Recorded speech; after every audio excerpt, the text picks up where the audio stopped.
E360 TV proudly presents Messages of Inspirational Stories, broadcasting and live streaming to millions of devices around the world, including Roku, and live streaming to Facebook Live,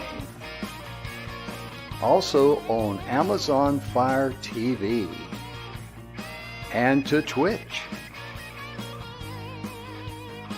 Also, Android TV and Periscope. Broadcasting to Apple TV and YouTube Live. Proudly brought to you by our host, Donna Guinois, producer and host, Michaela Vidal, host and administrator, and Jim Grant, producer and host. Proudly brought to you by the 6minutewebinar.com.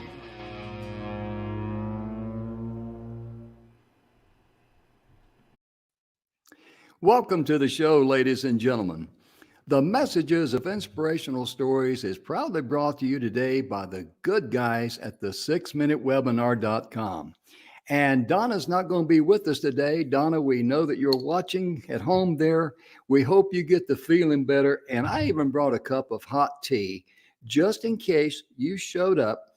But since you didn't, I'm going to go ahead and drink it for you. We love you, Donna. We miss you. We're praying for you. Hope you get to feeling better real soon, because we know you've had a tough weekend, and we miss you here.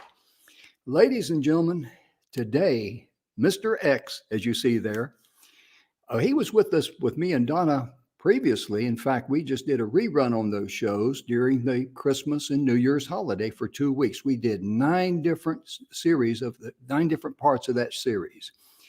And if you missed that, and you really want some good individual marketing courses, the same type of marketing courses that I got, that I paid about $30,000, $40,000 for, because I attended, the Speaking Empire, and he was one of the teachers down there. He taught brand response. And I got to tell this story.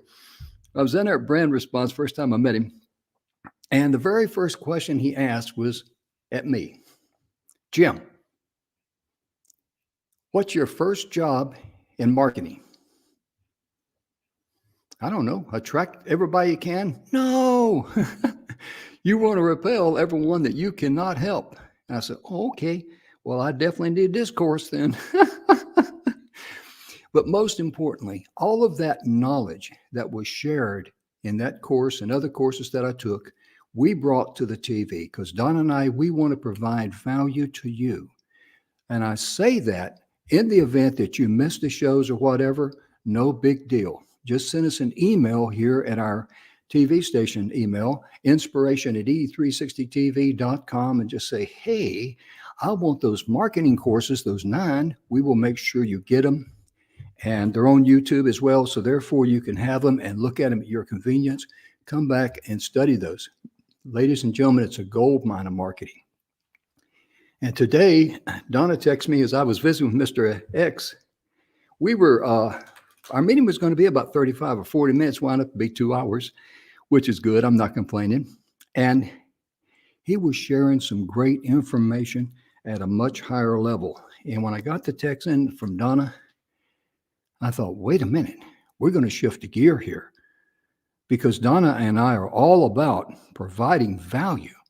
And just wait until you hear how he can give you the information so you can attract companies to want to align themselves with you. And I ain't going to say any more than that, because I would probably slaughter it. Ladies and gentlemen, let's welcome Mr. X to the show. Oh my goodness, he's also Mr. Emerson Brantley. How you doing, brother? Hey, Jim. How you doing? Yes. We're so glad you're here, sir. The infamous Mr. X. There you go. Yeah. Could have brought my pirate hat. Hey, I was going to ask you about that. There you go. Would you be so kind as to give just a quick introduction of yourself, sir? Sure. Now, my background has been marketing and sales for a number of years, which part of the unusual part of that, Jim, is most people in sales know nothing at all about marketing. Most people in marketing know nothing at all about sales.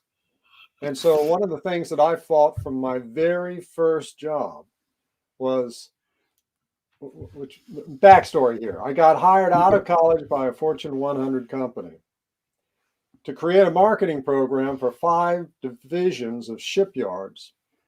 Now, these shipyards have been around 100 years, so they didn't have any marketing, but they had begun buying smaller companies. And the president came from around his 12-foot glass desk, put his arm on my shoulder when it was all said and done, and he said, "Now, son, don't you ever forget, marketing is just an expense. Sales is where the money comes from."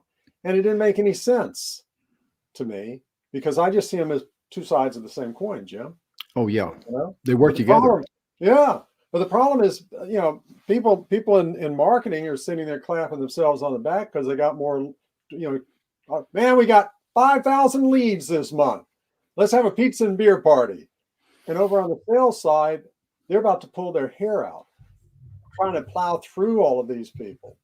And they're going, where do they come from? Where do they get these people from? Craigslist? I mean, where do these people come from? So marketing and sales, generally speaking, and this is what's crazy, Jim, even when it's a solopreneur, even when it's a solopreneur, it's like they're in there getting their Facebook post, and they're in there getting their emails out, and they're in there getting whatever. And then now they pick up the phone and they're talking. Now they're in sales mode. So they're marketing mode. Now they're in sales mode. And it's like the two never come together. So that's been my background. I've spent the last ever so many years working in both, most of it in marketing, because for me, marketing is the thing that I could be wrong on this. Maybe one of your viewers will correct me. I think it was Covey who said that when marketing is done right, it makes sales superfluous. And what he meant wasn't that it wasn't important. What he meant was when marketing is really zoned in and you get that first phone call, what you get is, well, how does this work? And how much is it? And what do I need to do? And what blah, blah, blah, blah, blah. What you get is, what's our next step?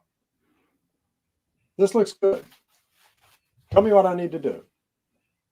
So marketing has to really zone in, be answering those questions. And that point that you made, that first day in class, marketing has to understand we need to push away the people that aren't the right people and attract more of the ones who are the right people. Like speed dating, right? Speed dating. You got a minute? You got a minute. You got a minute? You got a minute. And it's next. And at the end of it, what you have are 1 or 2, 3 people that, maybe. But the rest of them, you've checked off the list.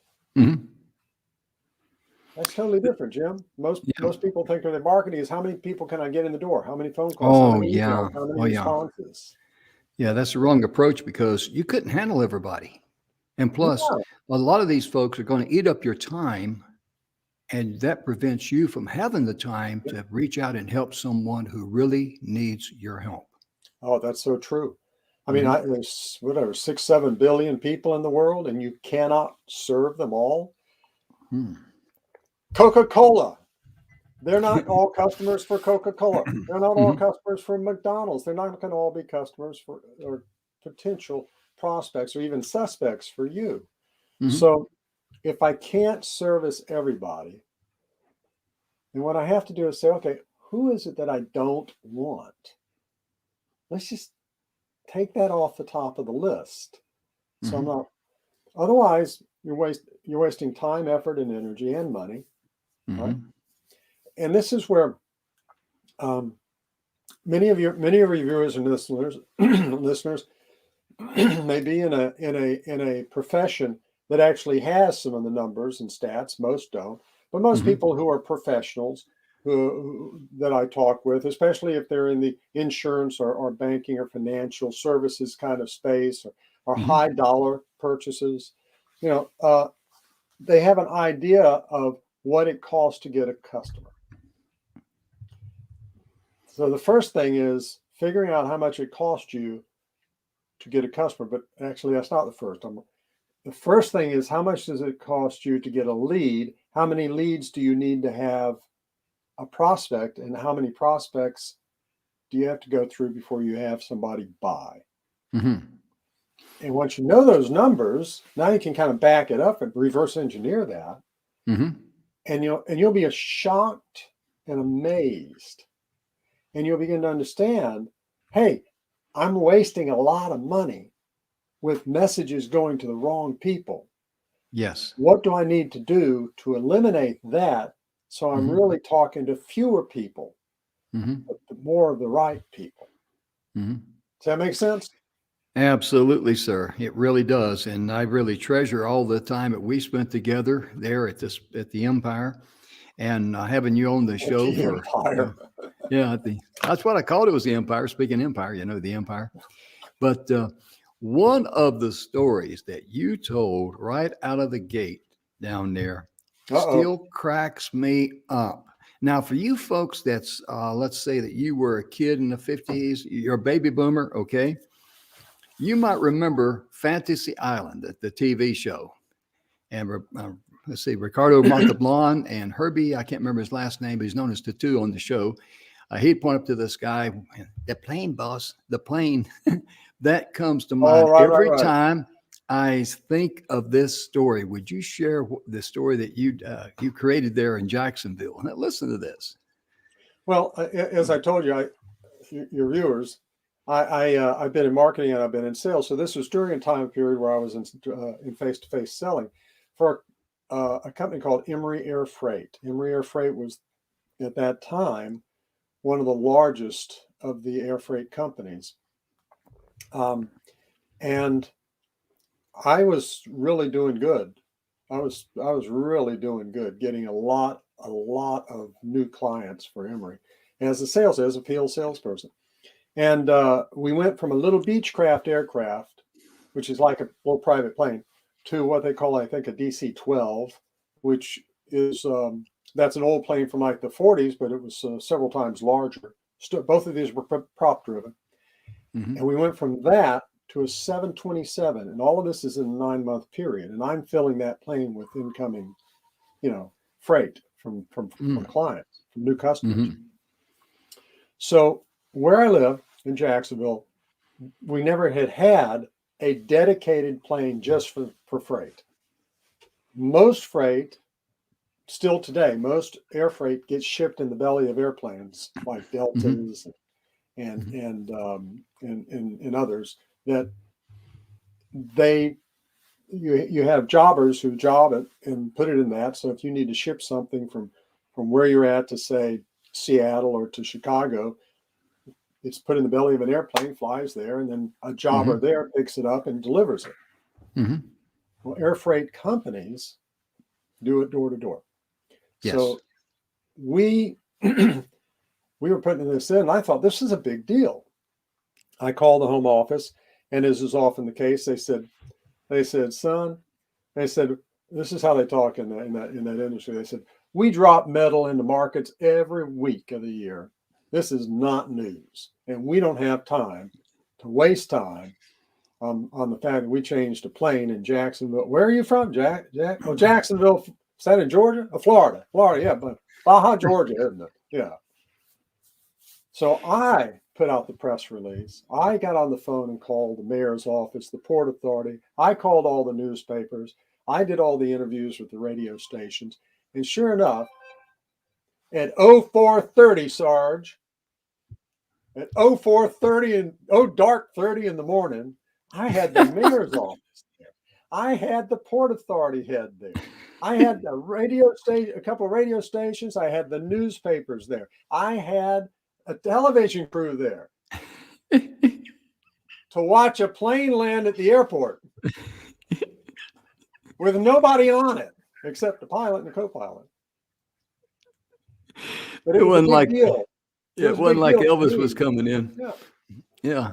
And that still cracks me up, because after he was told it's no big deal, he took the initiative, went out and created interest in how Jacksonville was growing. Yeah. and that attracted a lot of people there. But to have those people there at 4:30 in the morning, Isn't that crazy?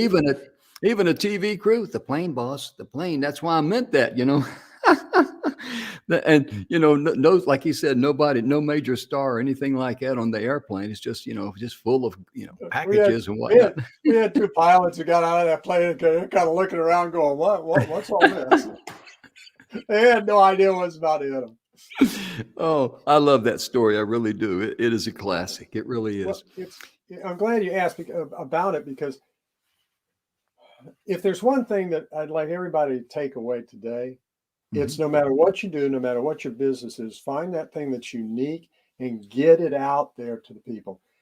There's a four-step formula that I talk about a lot because it's simple enough even I can understand. And that's the AIDA formula, AIDA, attention, interest, desire, and action. So what I was trying to do is to get the attention, to generate the interest, right?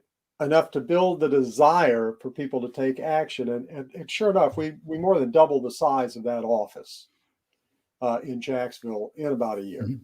And it was 14 years old, the office at the time that I was with it. So if you have a business, a service, a product that you do, step back from just, I need to build a list, I need to send out emails, I need to do this, I need to do that. Step back and ask yourself, what can I do that's gonna catch somebody and get that interest going, where I can build that desire and they'll take action.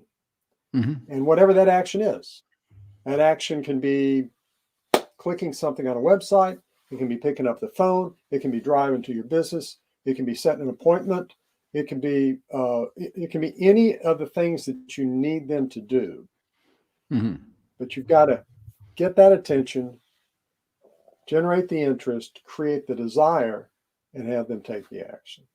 And there's so many ways to do it. I was thinking after we were talking today, I hesitate to do this. I've embraced every new technology that's come along, everything. But I'm not technology centric. In other words, I don't just, email, or whatever, Instagram. What I try to do is look at how is the best way to reach the people that I'm trying to reach in a way that gets that attention, builds the interest, creates the desire, and they take action. It may be that it's by email. It may be that it's by direct mail. It may be that it's by video. It may be that it's by Instagram or Facebook or any of the other channels we can use. And I encourage everybody, step back from the simple answers that you may have gotten or heard online or some course that you bought or any of the other things. Step back from that and say, let's see. Who is it that I don't want? First, who is it that I do want? What are they dealing with? Why is it that they will want you? Why is it that they will want you now? Why is it that they will want you at your price now? What's going on in their life, and what's the best way to reach them?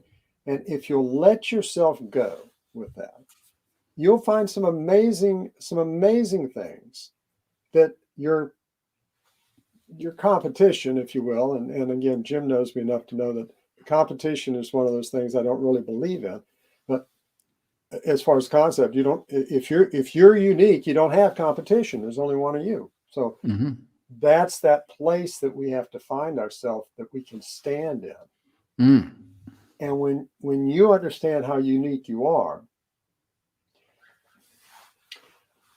you may remember this too, Jim. I tell people, if everybody's been to some networking event before, right? Right. So we walk into there, hey, I'm so and so. I'm so. Here, let me give you my card. My card. Blah, blah, blah. They're going to come out with a stack of cards. Right. Call them up. Look, if you could imagine being in a room of maybe 100 people, maybe it's a chamber networking event,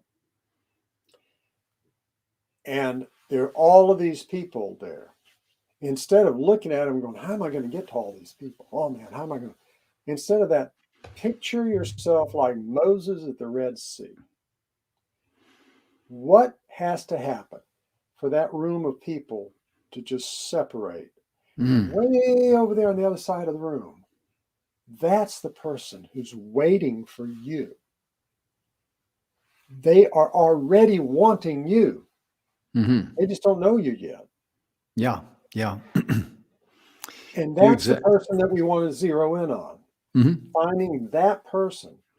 The rest of the room, hey, they can use their drink tickets and go home. That's the person that you want. Oh, yeah. Make sense? Absolutely. Because I've been to those events where all you do is shuffle cards back and forth, and you come home with a stack of cards and you go through them and you look at it and go like, who was this? Where did I get this card from? Well, there's a star. I put a star on the back, but I can't read my writing now. Yeah. But what's amazing is that I never gave people a card until I had a rapport with them. And, but right before I left, oh, by the way, here's my card. And that's very important because a lot of people, you walk up to them, hi, I'm Jim, and hi, I'm Mary, or I'm Don, or whatever, oh, here's my card, And right away, you got a card from them. You don't even know what you're going to be talking to. You just said hello to them or whatever.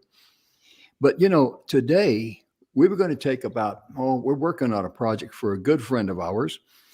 And I didn't know if the conversation was going to be 30 minutes or 40 minutes, but it turned out to be 2 hours because Emerson got into some things about how getting companies to buy in on your idea and be able to, attract companies that want to align themselves with you. And I would like for you to share that if you would, sir. Just start anywhere you want to. Well, when you're thinking about your marketing, what I tell everybody is you need to be like a grandmaster at chess. You're not thinking about the next move. Do I do this on radio another week? Or gee, I only got this many calls, only this many people, only this, do I do that? This seemed to work okay. I think I'll do it again. Think many moves ahead.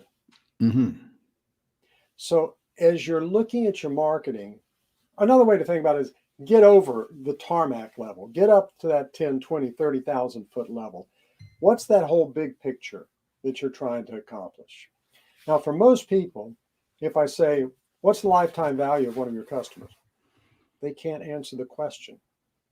And if you can, good for you. That's a beginning. Okay. The lifetime value is really simple. How much money, on average, if you take all of your customers from last year, all of your clients from last year, you take all of the money that they spent with you and divide it out. What is each one worth? Now, what most people will find, Jim, is that it's worth more than they think usually, or maybe less, depending on depending on the dollar value of the item, how many hundreds or thousands of customers they may have, or if they only have a small number, if they're private, but the numbers usually are surprising. Now, what's critical here is if I know that value, that's just a starting point. Now I can make a logical decision about how much money I can spend to get a new customer. Now, there's some other things we want to back up from there. Like you have what are called suspects, prospects, right? You have leads, your lead flow. You have, before somebody is a prospect, which to me means they've done some step in that process that is kind of qualified them. Before then, they're just kind of a suspect. They have some interest. They raise their hand. So we're going through a qualification process. And what usually happens is you narrow down the people, right? That you actually end up doing business with. So if you had 100 that came in here, You have to have they have to go through this step. They have to go through this step, maybe through this step. Maybe there's an interview. Maybe there's a whatever before they get down to a place where now they're actually doing business with you and you're generating revenue. Mm-hmm. Okay. Mm-hmm. So if we take it from that level, and actually I like to flip that around. I like it to be an ascending strategy. Okay. Where they're all coming in here and we're working with them to get them higher and higher in the relationship with us. Mm-hmm. Okay.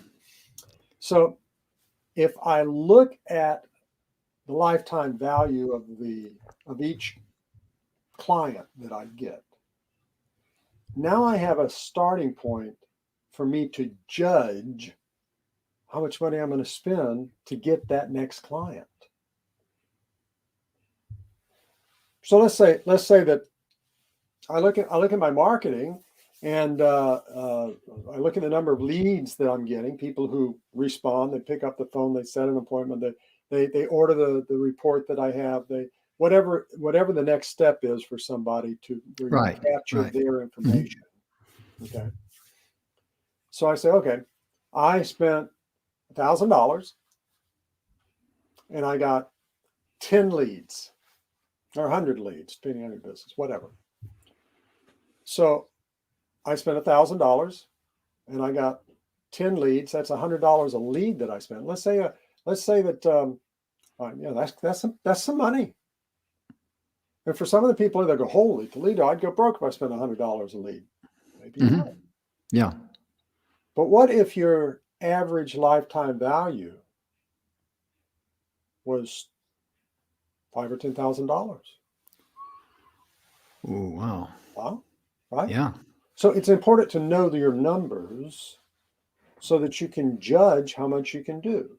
Mm-hmm. Now, I know a lot of companies sometimes that I've come in and worked with, they make all the decision based on 3-bid process or whatever's the cheapest way to do it. Or why are we going to spend money on stamps? Why don't we just email? And it's not about that. It's about the numbers that matter. The numbers matter and make sense if you're tracking the numbers. And we do that by always testing and looking at the numbers that we have. So if I spend $1,000 this week, however you want to spend it, Facebook ads, radio, a newspaper ad, you want to have some guy stand out front with a sign and dance, however you want to spend it, okay?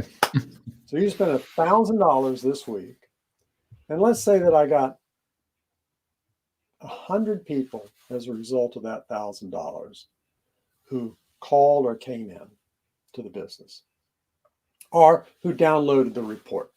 Okay, if you have a business and you have a report or you have a video that they watch, whatever that response is that you're having them do, it doesn't really matter. So I encourage everybody, don't take the examples that I'm giving and go, oh, well, that's not what I do, though. I do radio. Oh, that's not what I do. I do Instagram. No. It all works the same way. Principle. Those are just channels. And we can get too caught up in the technology and too caught up in the language and too caught up in the stuff to step back and just look at it. Spend $1,000.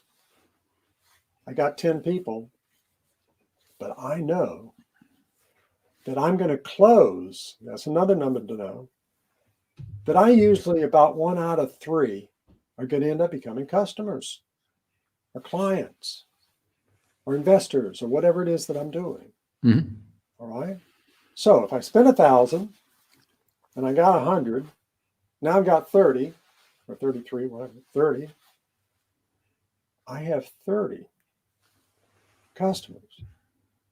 What if those customers, when I go back and I look at the last 12 or 24 or 36 months, I go, holy cow, the average buyer that I have, customer, client, meant $1,500 to my business. Whoa, wait a minute. I just spent $1,000. I closed 1/3 of the people. I got 100 people. Holy cow. So the numbers start working and making sense. Yeah. And I'm pulling numbers out of the air. Your numbers are different. Your numbers are different. You might have to talk to 100 people to get one. Right, right. It might not be that they're worth 1,500. Maybe they're worth 500 a person, a customer, a buyer. Maybe they're worth 5,000 a person. I had one campaign where we lost money on the lead generating. Mm. We lost $65 for every lead. Mm-hmm. And they didn't care because the average first year sales was $1,925 or $30. Wow. So Wow. they didn't care that they lost money. They lost $5 or $7 a sale. Mm-hmm. And actually, over a period of time, turned that into an infomercial. Over a period of time, was able to tweak it, keep fine tuning it. Always testing, always tracking, always tweaking. Mm-hmm. And we got it to where we were making money on every lead. Mm-hmm. We were making $1.42 for every dollar we spent on the leads. Yeah. So now I'm making $1.42 on the leads, and they're still doing $2,000 or so in the first year. This is like a perpetual motion machine. Mm-hmm. What? How much more can we put into it, right? Mm-hmm. So marketing can be fun. Oh, yeah. Earlier today, you used an example. You were talking about how important the old school of mailing was. And the comment that you made was that look at Publishers Clearinghouse, how they get you involved. Because a lot of people think, because he asked me early on, he says, well, or he made the statement, I should say, that, postcards and letters and all that. But letters, something had to open, had more success rate. Mm-hmm. And then he used Publisher Clearinghouse as an example. Yeah. And just share with them how Publishers Clearinghouse gets the recipient involved. First of all, I feel like I have to say this, because I got this wisdom thing going on here. So do I.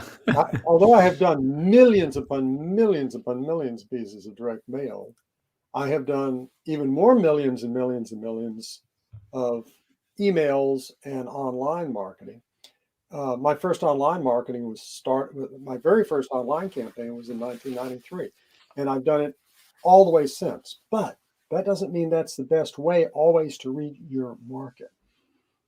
I have a picture, I think I showed it in your class that we did, Jim, of my mailbox for one day.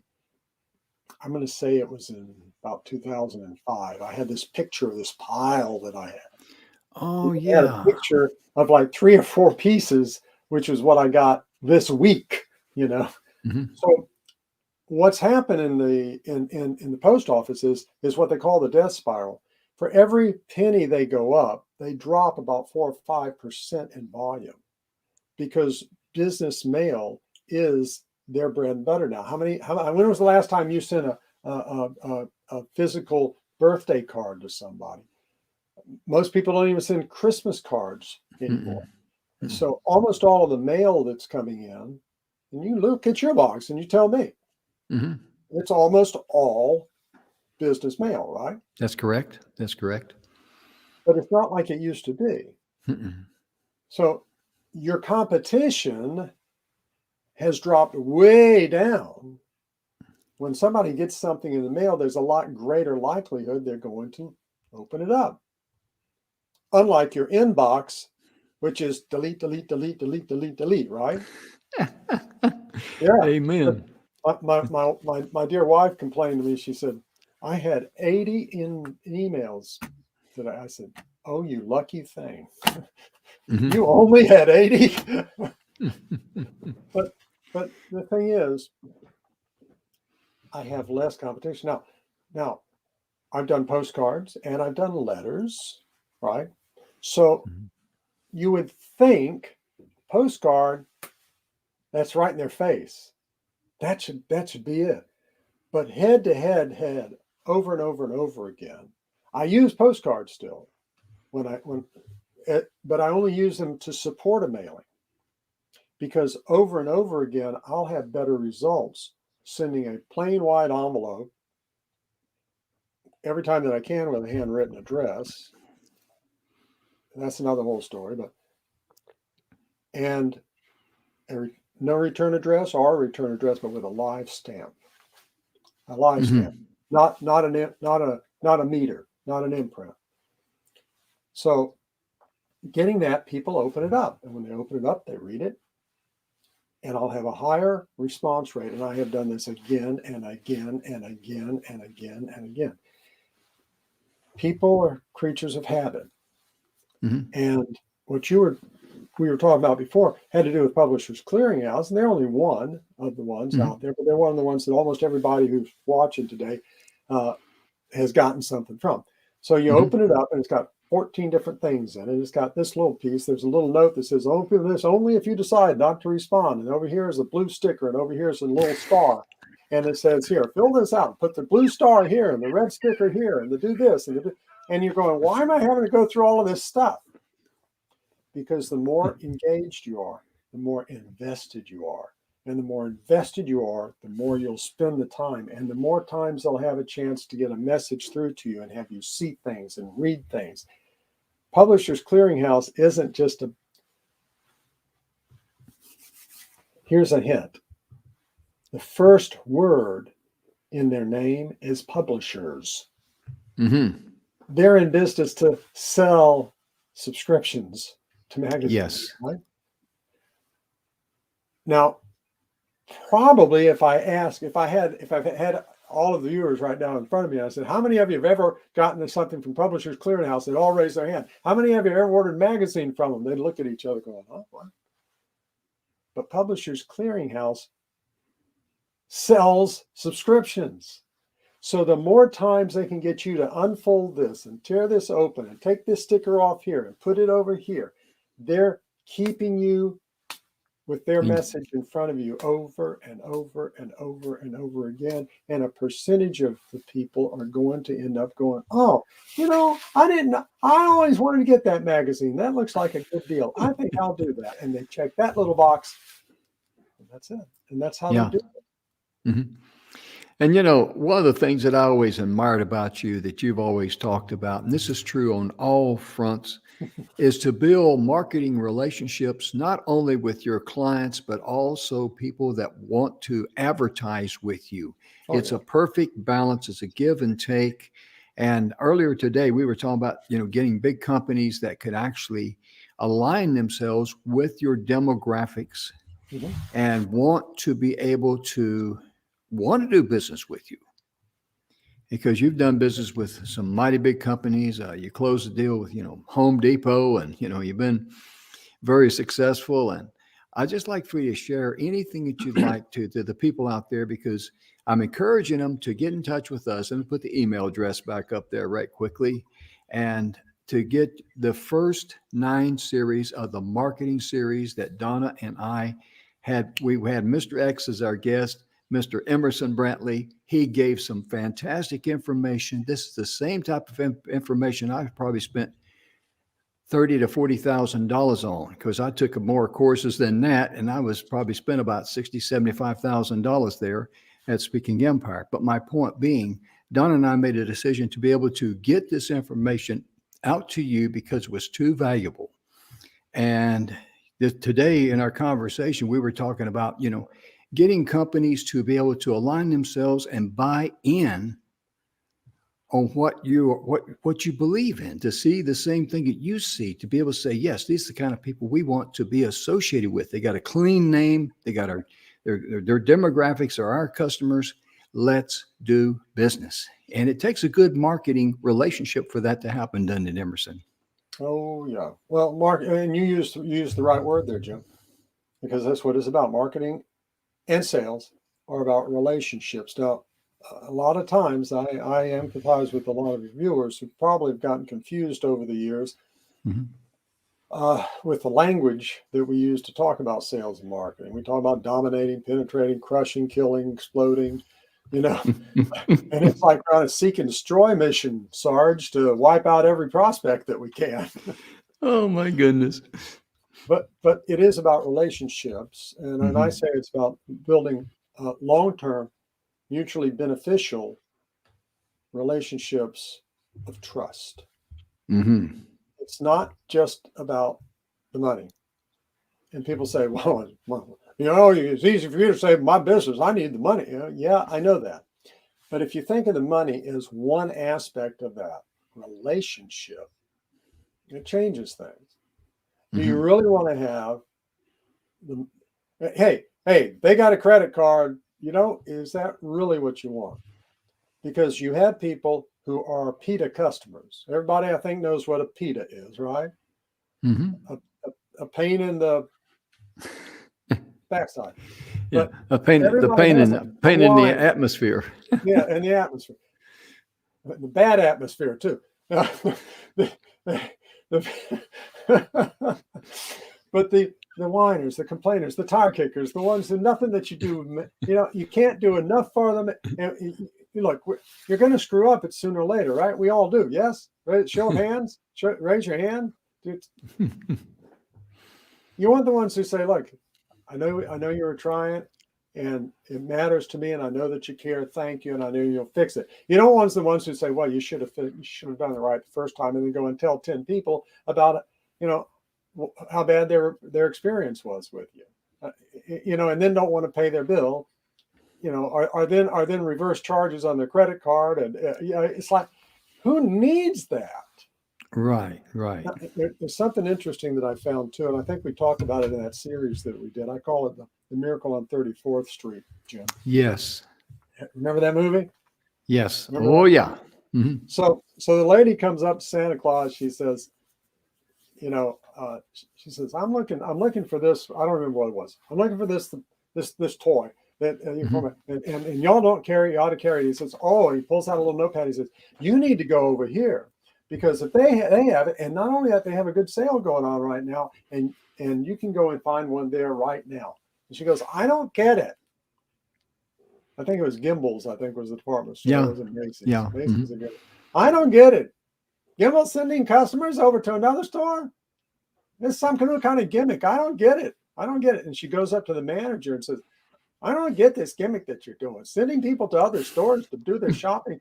But I tell you what, I'm going to do all of my shopping here from now on, because that's the kind of store I want to do business with. Well, you have these, God love them, you have these people who are they just wear you down. They wear your staff down. They drain you. Nothing that you do can be good enough.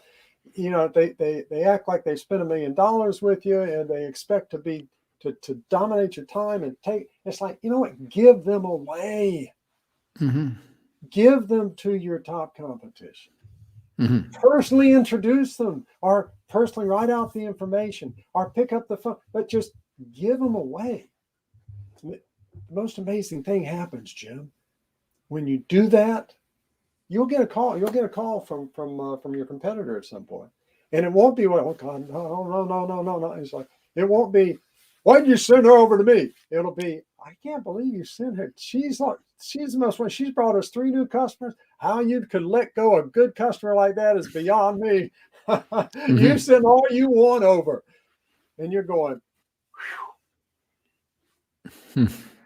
How many of us have seen couples, Jim, and we say, there's somebody for everybody. Oh yeah. So just because they're not for you, and just because they drain you and your people and create endless strife, endless heartburn, endless stress, that doesn't mean that's the way it'll be for someone else. And give them away. Just give them to someone else, and let the 80-20 rule work for you.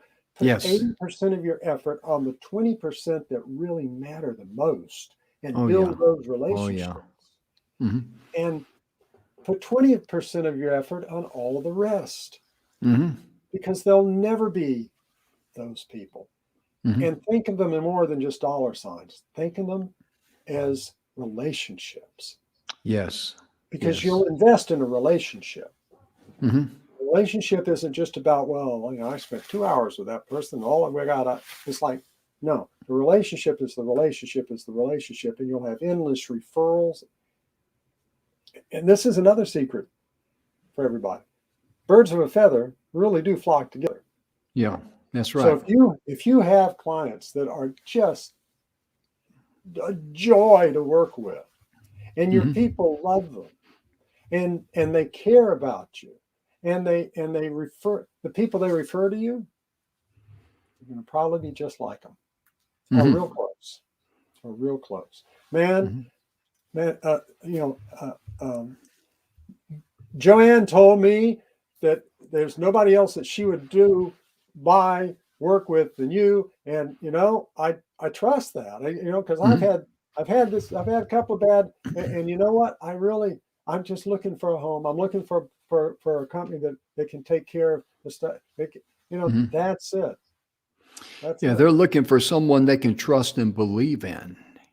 And, it really, I'll be honest with you, the first time it happened to me, someone says, "Oh, I'm just so glad, that you came in my life because you've made my life a lot easier. And I really appreciate your attention to detail. I appreciate the way you treat me."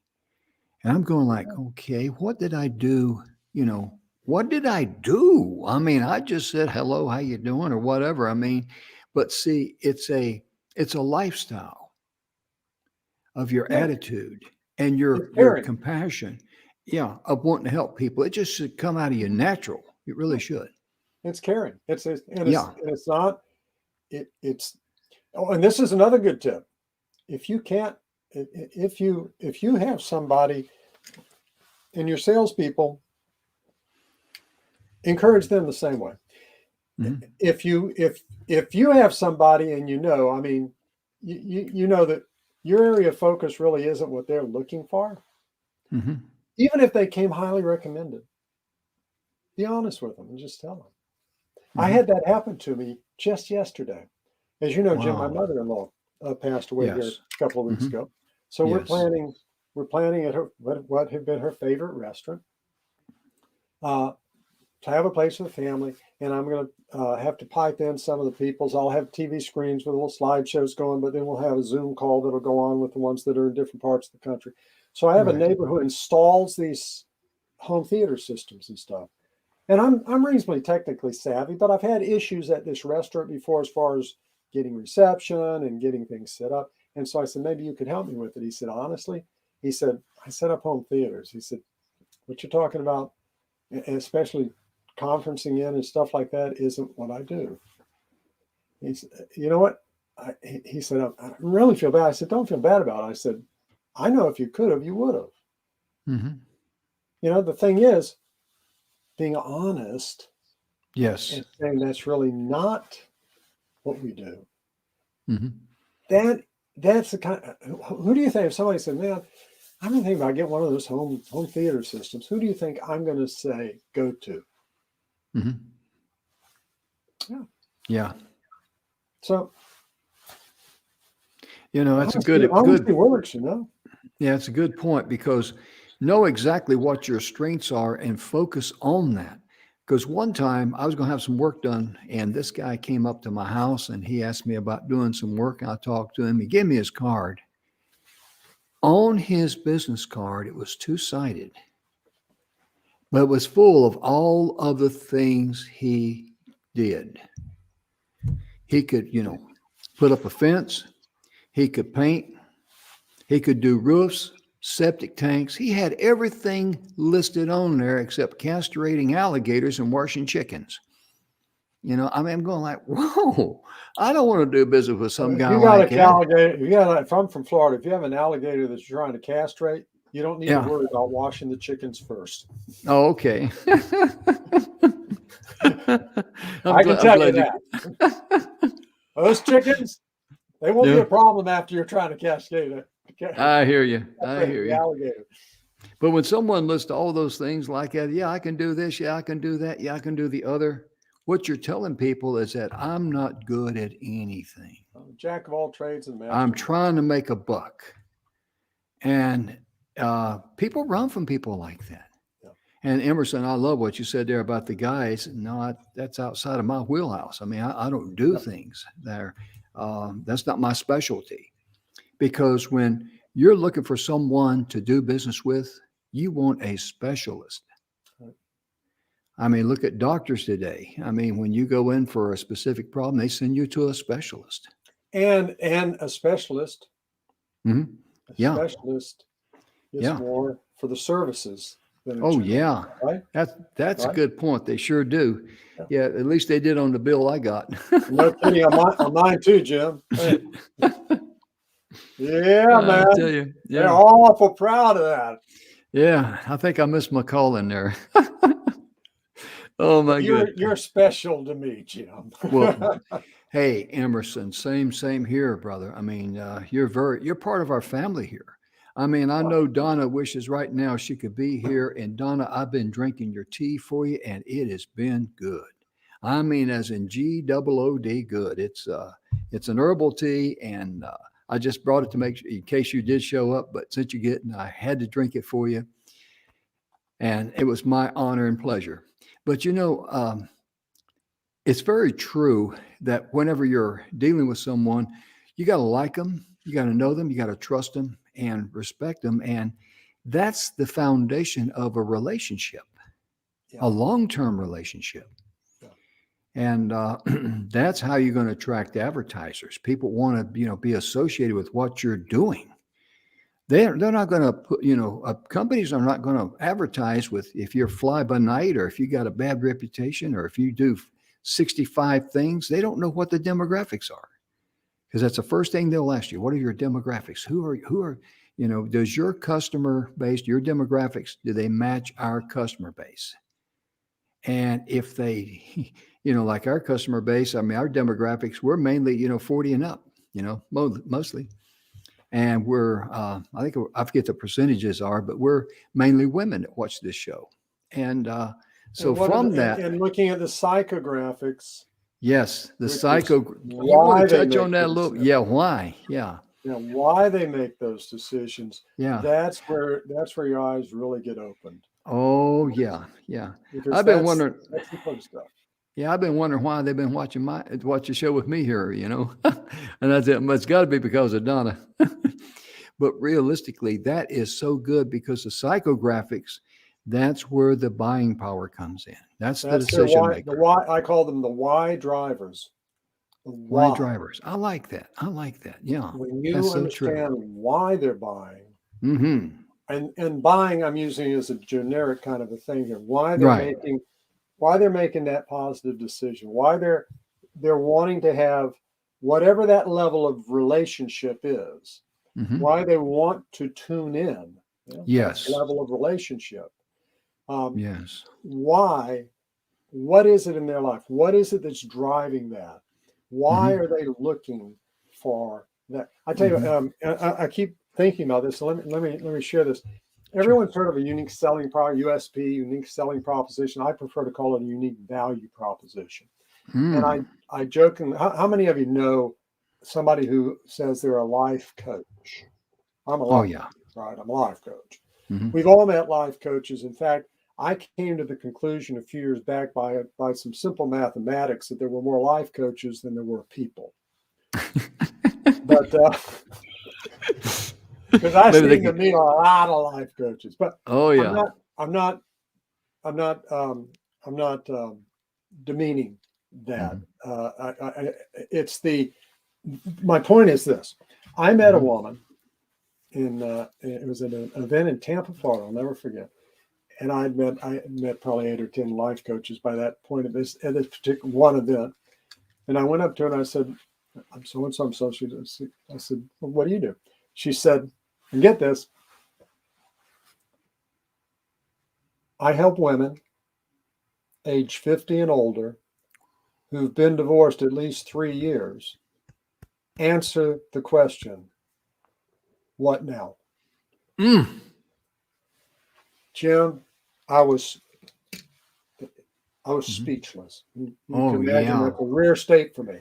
Oh yeah. But here is a woman who was so crystal clear on who it was she was working with Mm-hmm. and what they were dealing with. Well, what Mm-hmm. about men? Men go through divorce. Men have the same. Oh yeah. Yeah. That's not who she works with. Mm-hmm. Well, what's wrong with it? It's not about what's wrong or what's right. It's about she is zoned in on a real specific area of people. Yeah. Now, do you think if you were a woman and you're over 50 and you've been divorced for 2 or 3 years and can you identify male, female, Yes. or whatever gender here, can you identify with that person hearing that message at that point in their life? What are they going to do? Yeah. You see how the psychographics of that are so powerful that there is only one thing that they are going to do. They're going to say, really? Tell me more. Tell me more. I knew you were That's going what to we say want that. to do. Wow, really? Where have you been? Tell me more. They're going to be ready, and they are going to want to learn how they can get what you have. And everybody can do that. Absolutely. You know, I was on a summit and I heard person after person after person. I'm a speaker. I'm this, I'm that. This is who I am, blah, blah, blah. Right out of the gate. First 7 seconds, you all sound like human parrots. It came my turn and I just simply said, ladies and gentlemen, during my presentation today, I'm going to share 3 ways that you can get your community involved to make your community a better place to live. Very precise, very right down to earth. All the people who's interested in their community will listen to me. Those that don't, they're gone. You know, I've repelled them. And then about 2/3 of the way through my speech, I tell, I'm Jim Grant. And this is who I am, da, da, da, da, da. So they can get some trust going there. But that's the way it works. And Emerson, we're about out of time, brother. Yeah, we really are. Oh my goodness gracious. And I'm out of quarters too. I have to put quarters in here if we go over an hour. That's a standard joke I have with Donna. I wondered why my chair was vibrating all this time. Oh yeah, I hear you. I hear you. Those magic fingers going, Jim. Yeah.